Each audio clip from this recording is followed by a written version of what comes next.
Hi Mark, my name is Eva. My Chinese name is Huang Yiqing and my school number is 49. I'm a freshman at NCUE. The speaker is Aala Khani. The speech is what it's like to be a parent in a war zone. Worldwide, over 1.5 billion people experience armed conflict. In response, people are forced to flee their country, leaving over 15 million refugees. Children, without a doubt, are the most innocent and vulnerable victims, but not just from the obvious physical dangers, but from the often unspoken effects that wars have on their families. The experiences of war leave children at a real high risk for the development of emotional and behavioral problems. Children, as we can only imagine, will feel worried, threatened, and at risk. But there is good news. The quality of care that children receive in their families can have a more significant effect on their well-being than from the actual experiences of war that they have been exposed to. So actually, children can be protected by warm, secure parenting during and after conflict. In 2011, I was a first-year PhD student in the University of Manchester School of Psychological Sciences. Like many of you here, I watched this crisis in Syria unfold in front of me on the TV. My family is originally from Syria, and very early on, I lost several family members in really horrifying ways. I'd sit and I'd gather with my family and watch the TV without seeing those scenes: bombs, destroying buildings, chaos, destructions, and people screaming and running. It was always the people screaming and running that really got me the most, especially those terrified-looking children. I was a mother to young, typically inquisitive children. They were 5 and 6 then, at an age where they typically asked lots and lots of questions and expected real, convincing answers. So I began to wonder what it might be like to parent my children in a war zone and a refugee camp. Would my children change? Would my daughter's bright, happy eyes lose their shine? Would my son's really relaxed and carefree nature become fearful and withdrawn? How would I cope? Would I change? As psychologists and parent trainers, we know that arming parents with skills in caring for their children can have a huge effect on their well-being, and we call this parent training. The question I had was, could parent training programs be useful for families while they still in war zones or refugee camps? Could we reach them with advice or training that would help them through these struggles? So I approached my PhD supervisor, Professor Rachel Callum, with the idea of using my academic skills to make some change in the real world. I wasn't quite sure what exactly I wanted to do. She listened carefully and patiently, and then to my joy she said, "If that's what you want to do, and it means so much to you, then let's do it. Let's find ways to see if parent programs can be useful for families in this context." So far the past 5 years, myself and my colleagues, Professor Callum and Dr. Kim Cartwright, have been working on ways to support families that have experienced war and displacement. Now, to know how to help families that have been through conflict support their children, the first step must obviously be to ask them what they are struggling with, right? I mean, it seems obvious, But it's often those that are the most vulnerable that we are trying to support that we actually don't ask.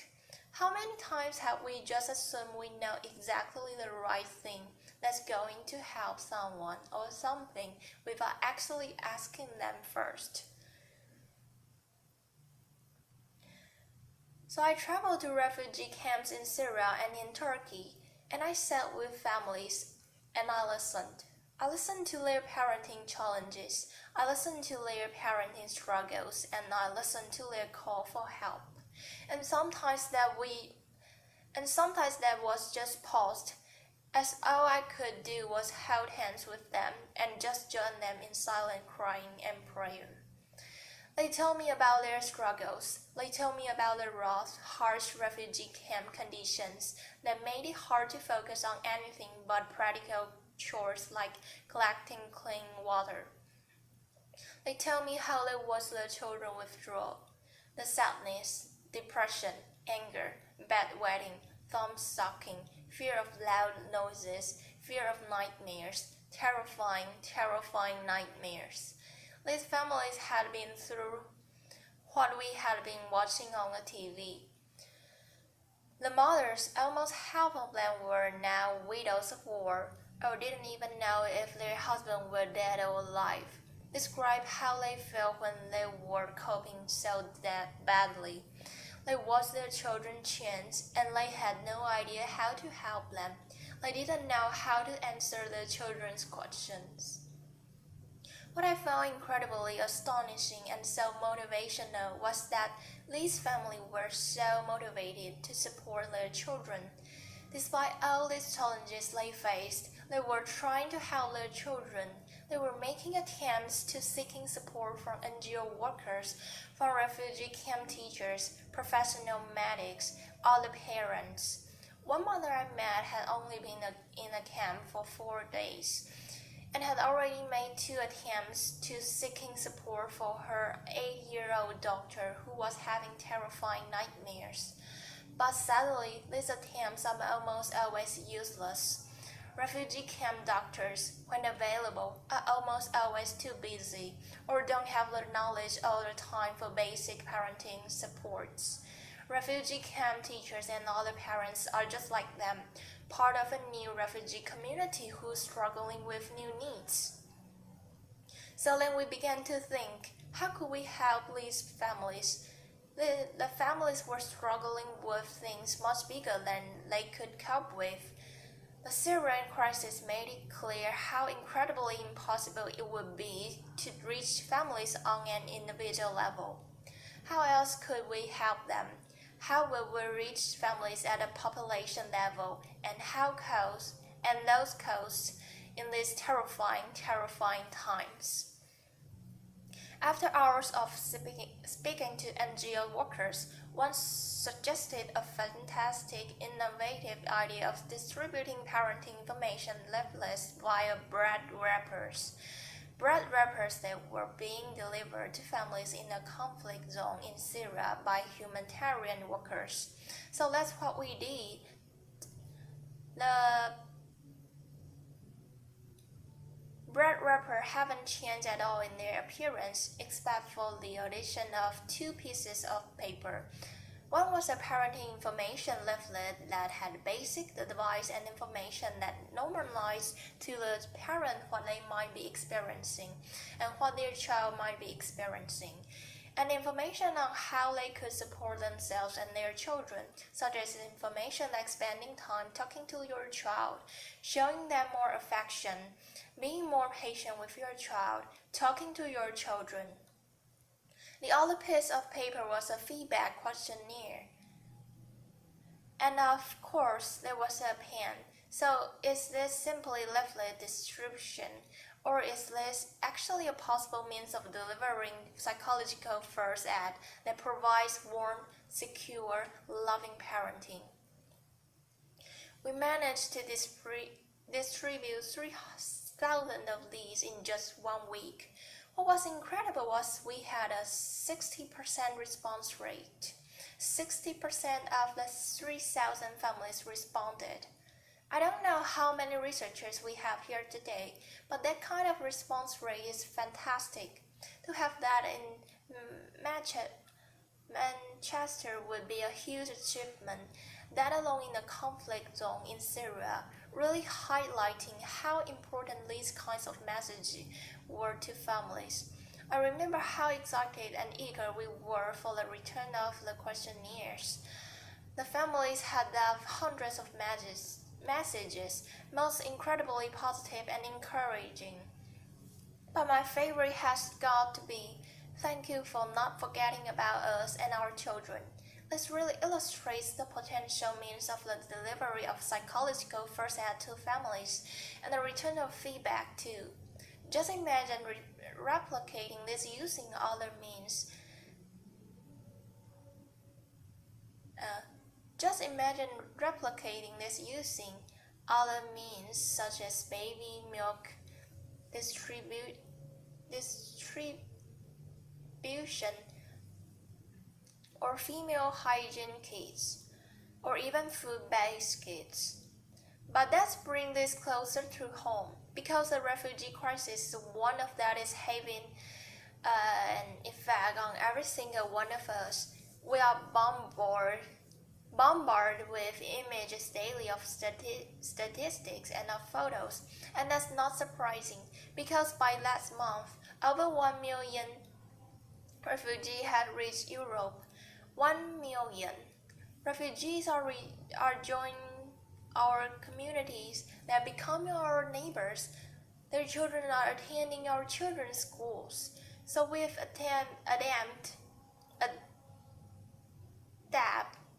adapted the leaflet to meet the needs of European refugees. And we have them online, open access, in areas with a really high refugee influx. For example, the Swedish healthcare unloaded it onto their website, and within the first 45 minutes, it was downloaded 343 times, really highlighting how important it is for volunteers, practitioners, and other parents to have open access psychological first aid messages. In 2013, I was sitting on the cold, hard floor of a refugee camp tent with mothers sitting around me as I was conducting a focus group. Across from me stood an elderly lady with what seemed to be a 13-year-old girl lying beside her, with her head on the elderly lady's knees. The girl stayed quiet throughout the focus group, not talking at all, with her knees curled up against her chest. Towards the end of the focus group, and as I was thanking the mothers for their time, the elderly lady looked at me while pointing at the young girl and said to me, "Can you help us with?" Not quite sure what she expected me to do, I looked at the young girl and smiled, and in Arabic I said, "Salam alaikum, su ismek. What's your name?" She looked at me really confused and unengaged, but then said, "Hello."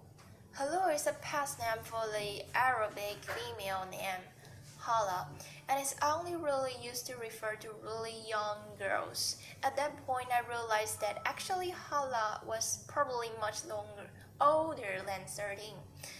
It turns out Hala was a 25-year-old mother to 3 young children. Hala had been a confident, bright, bubbly, loving, caring mother to her children. But the war had changed all of that. She had lived through bombs being dropped in her town. She had lived through explosions. When fighter jets were flying around their building, dropping bombs, her children would be screaming, terrified from the noise. Hala would frantically grab pillows and cover her children's ears to block out the noise, all the while screaming herself. When they reached the refugee camp and she knew that we're finally in some kind of safety, she completely withdrew to acting like her old childhood self. She completely rejected her family, her children, her husband. Hala simply could no longer cope. This is a parenting struggle with a really tough ending, but sadly it's not uncommon.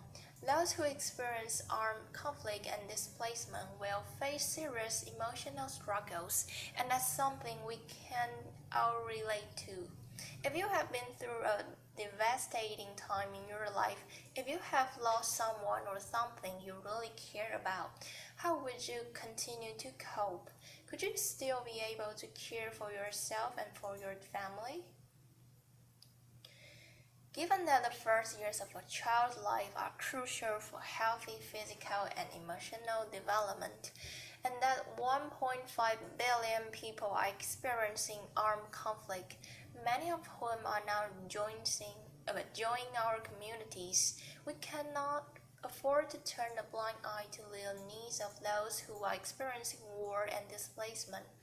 We must prioritize these families' needs, both those who are internally displaced and those who are refugees worldwide. These needs must be prioritized by NGO workers, policymakers, the WHO, the UNHCR, and every single one of us in whatever capacity it is that we function in our society. When we begin to recognize the individual phases of the conflict, when we begin to notice those intricate emotions on their faces, we begin to see them as humans too. We begin to see the needs of these families, and these are the real human needs. When these family needs are prioritized, interventions for children in humanitarian settings will prioritize and recognize the primary role of the family in supporting children. Family mental health will be shouting loud and clear in global, international agenda, and children will be less likely to enter social service systems in resettlement countries because their families would have had support earlier on. And we will be more open-minded, more welcoming, more caring, and more trusting to those who are joining our communities. We need to stop wars. We need to build a world where children can dream of plant-stroking gifts and not bombs. Until we stop armed conflicts raging throughout the world, families will continue to be displaced, leaving children vulnerable.